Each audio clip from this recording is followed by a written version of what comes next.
Hello, my name is Andy and I am the Village Idiot. I'm armed with a car and a GoPro and an unhealthy amount of time on my hands. I'm using that time to attempt to visit every civil parish in England. You're watching the Huntingdonshire series, a district of Cambridgeshire which contains 81 civil parishes. Without further ado, let's dive into one of them. Welcome back to Huntingdonshire, everybody.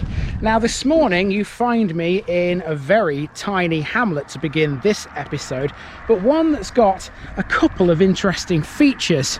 Here we have one, or should I say two, of those interesting features.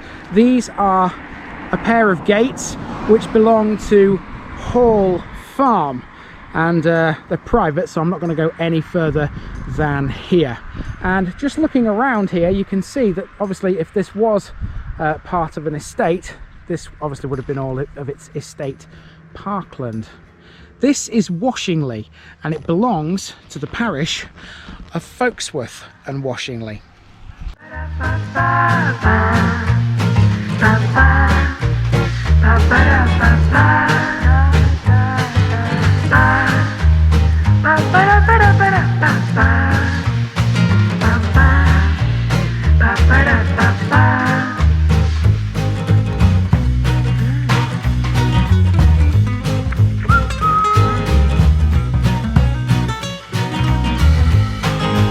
Here's my disclaimer for people who may be watching me for the first time. I say things as I would in my native accent and dialect. As a result, I may not pronounce things in the same way as the locals do. Remember, I'm a visitor. It's impossible to know everything.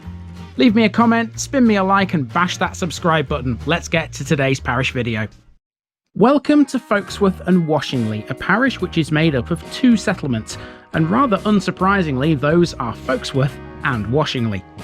Folksworth is the much bigger of the two, whilst Washingley almost doesn't exist at all, yet still has the much more interesting history. Both are situated just to the west of Stilton. The two villages used to be their own separate civil parishes until they were combined together sometime between the years of 1931 and 1951. Folksworth lies approximately 5 miles southwest of Peterborough, just off the A1M Norman Cross Junction. It has a school, a pond, and a former pub called the Fox. It has a village hall too, which serves both itself and Washingley, as well as Morborne, a tiny village just to the north, whose population is recorded with that of Folksworth and Washingley. It also has a playing field called Folksworth Fun Park, with a cricket wicket, goalposts, and a lot of play equipment for children. Other than that, it's a very residential village. There's a play on words or two in this place as well. For example, Folklore is the parish magazine, which is delivered 4 times a year to each and every house. It's a small one, but I liked it. Let's go and explore Folksworth, folks.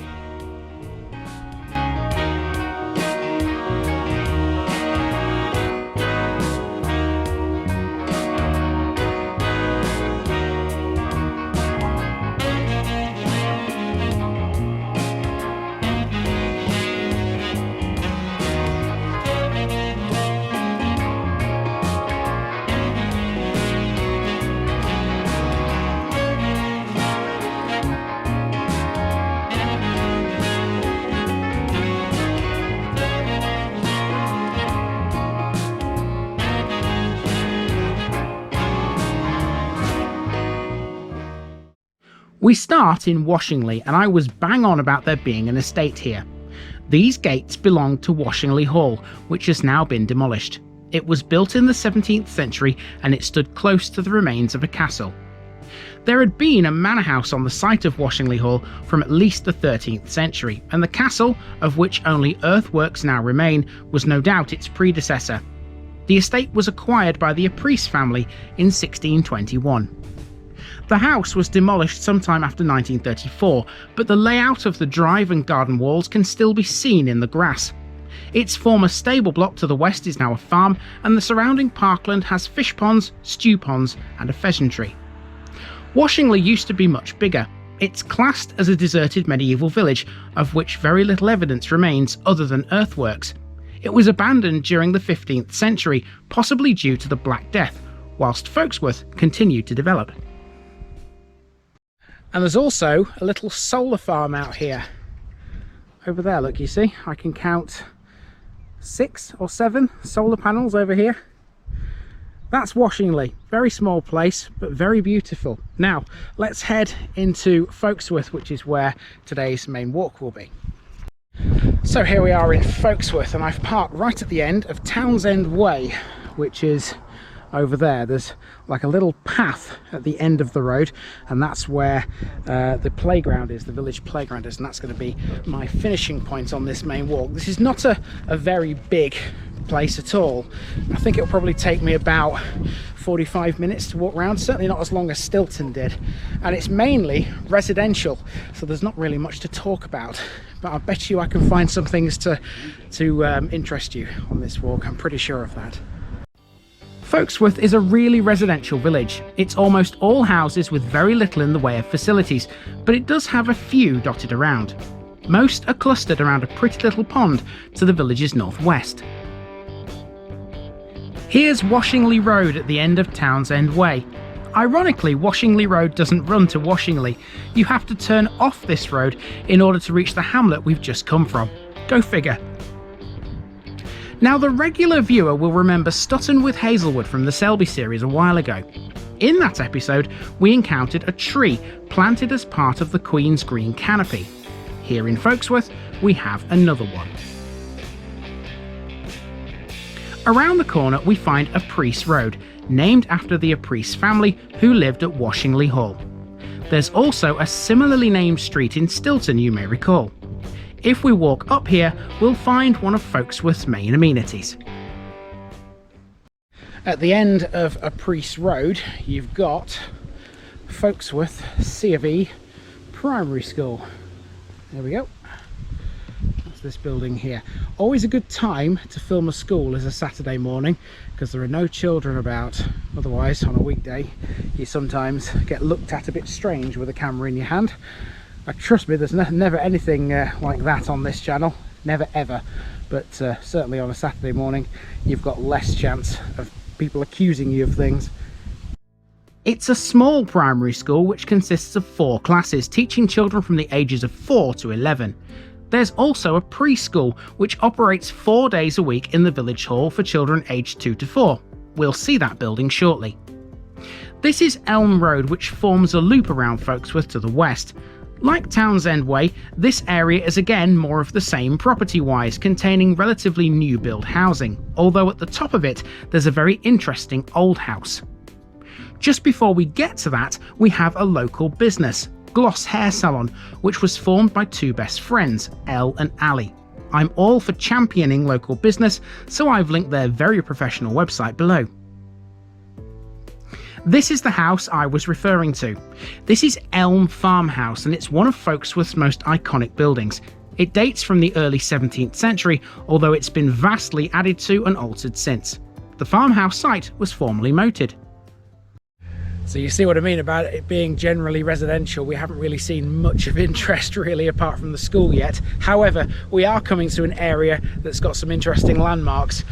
Just before I take you to those though, we have a parish notice board. You know what that means? One of these is going on it. That's 2 down now in Huntingdonshire. There we go.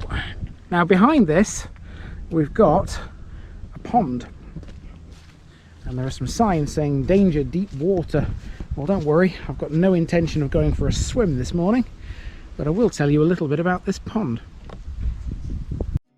For many years, the issue of improving the area behind this pond had been raised by the locals. In 2017, a project helped to clear it to develop a community orchard. I reckon this is Folksworth's standout feature. I love this pond. Opposite the pond is the village's old school. I have no date as to when this was built, but Folksworth and Washingley's Parish Council website has photographs of its pupils dated from 1910, so I imagine it was sometime in the late 1800s. Next we've got the village hall, and you'll notice this is termed the Folksworth, Washingley and Morborne Village Hall. Opened in 1952, the building materials for this were obtained from the former RAF Polbrook near Oundle. Opposite that is the village's only public house, the Fox. This closed down in 2013 but reopened in 2017 as a pub and restaurant. It appears to have been short-lived though, because now once again it's closed. So there's a coffee morning going on at the village hall this morning. You're welcome to it. I don't drink coffee, it's vile stuff. Much more of a tea drinker myself, but even that's quite rare. And next to the Fox pub, there's also this gorgeous house as well. Now this apparently is the beauty spot, and there's the proof, the beauty spot. Beauty therapist and makeup artist. The rest of the walk takes us back to Townsend Way via Manor Road and Hawthorne Road. From here, once again, it's all residential.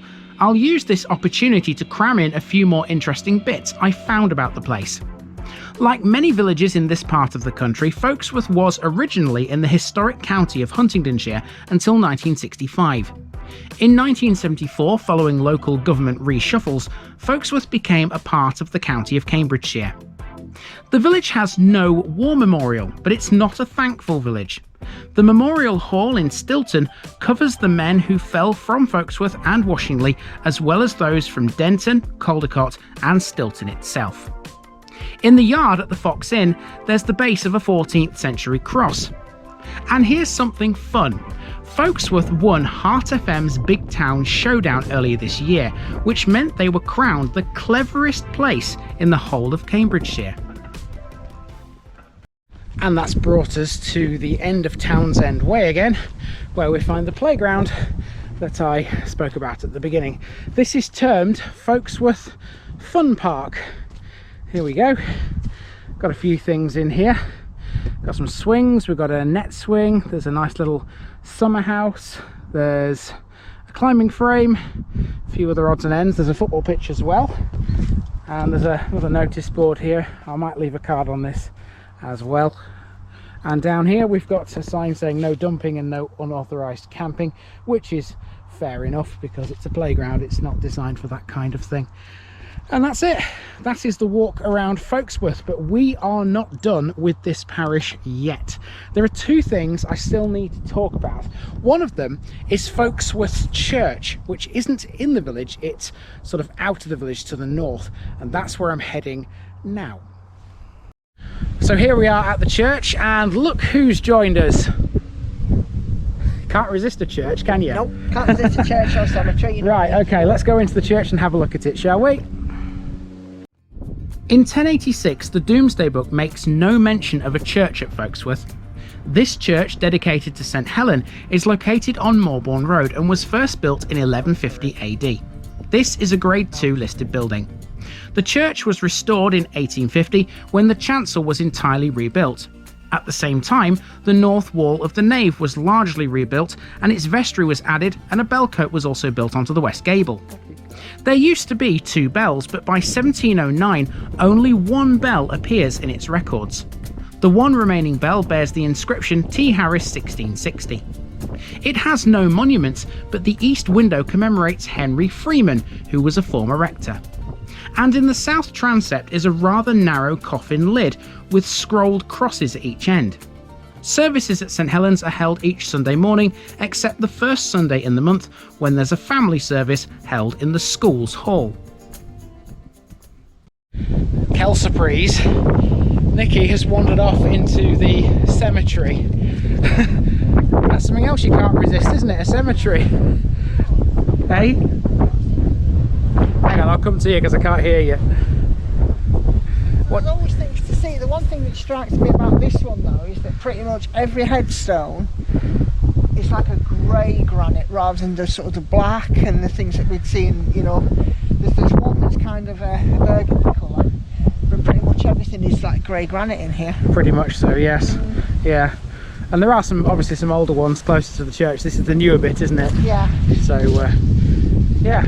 Okay, right, we've got one more thing to talk about here in Folksworth and Washingley, and we actually filmed this earlier because the road at the moment between Folksworth and the A1 is closed, so the only way to do this was to do it first, early this morning, before we filmed the Stilton episode. That was it's actually revealed in TVI secret, not everything is filmed in order. No, sometimes we have to do things out of order. So here's what we filmed earlier this morning. It's the junction on the A1 known as Norman Cross. Norman Cross Junction is junction 16 of the A1M and the southern end of the A15. This was known to the Saxons as Northman's Cross, and Folksworth, like Stilton, was originally in the 100 of Norman Cross. Years ago, before the A1 was redesigned, this was just simply a small roundabout. Only the road junction itself falls within the parish boundaries, meaning this building does not, so see this as a bit of bonus footage. This is an unusually shaped building dating from the 1960s. This was a Premier Inn hotel until very recently. As well as being a Premier Inn, this has also been a Holiday Inn, and lots of local people watching this video may remember it as a Forte post house, or even by its original name, the Norman Cross Motel. I wonder what's next for this building. I don't know personally, but I do know what's next for you today. That would be today's Picture Bit.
And of course, Norman Cross is famed for something else, and if you're an eagle-eyed viewer, no pun intended, you'll already know what that is, because there was a Tales from the Village Green episode which came out a while ago, all about Norman Cross Prison, which is over there, and the memorial with the eagle on top of it, which is right next to it.